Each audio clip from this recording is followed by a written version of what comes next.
ഇന്ന് നമുക്ക് ഓണം സ്പെഷ്യലായിട്ട് പുളിശ്ശേരി ഉണ്ടാക്കാം. ഓണത്തിന് ഒഴിച്ചു കൂട്ടാൻ പറ്റാത്തൊരു വിഭവമാണ് പുളിശ്ശേരി. അപ്പോൾ നമുക്ക് പുളിശ്ശേരിക്ക് ഒരു 2 പിടി തേങ്ങ,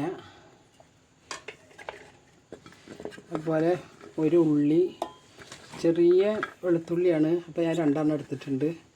വെളുത്തുള്ളി, ഒരു പച്ചമുളക്, അതുപോലെ കുറച്ച് മഞ്ഞൾപ്പൊടി,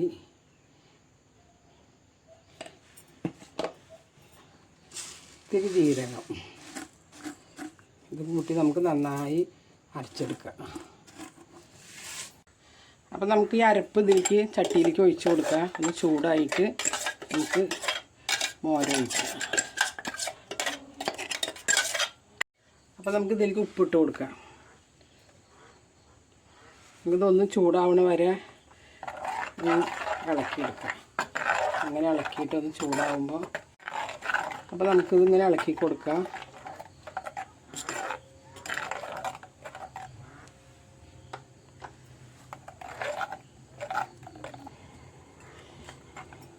അപ്പോൾ നമുക്ക് ഇതിലേക്ക് ഇനി തൈര് ഒഴിച്ച് കൊടുക്കാം. തൈരല്ല, മോര് മിക്സിയിൽ അടിച്ചെടുത്തതാണ്. നമുക്കിത് ചൂടാവുമ്പോൾ ഇറക്കി വയ്ക്കാം.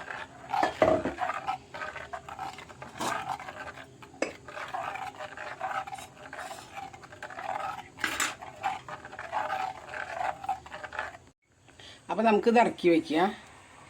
അപ്പോൾ നമ്മുടെ പുളിശ്ശേരി ഇതിൽ കടുക് വറുത്തിടാം.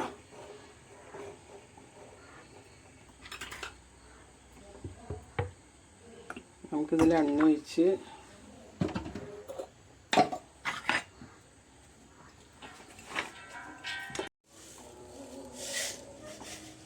അപ്പോൾ നമുക്കിതിലേക്ക് കടുക്, 2 മണി ഉലുവ, മുളക്, കറിവേപ്പില, ഒരിത്തിരി മുളക് പൊടി ഇടാം.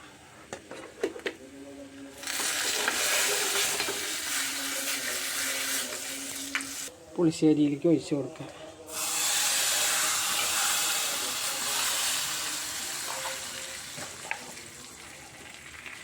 നമ്മുടെ ഓണം സ്പെഷ്യൽ പുളിശ്ശേരി ഇവിടെ റെഡി ആയിട്ടുണ്ട്. അപ്പോൾ വീഡിയോ ഇഷ്ടപ്പെട്ടാൽ എല്ലാവരും ലൈക്ക് ചെയ്യുക, സബ്സ്ക്രൈബ് ചെയ്യുക, കമൻറ്റ് ചെയ്യുക.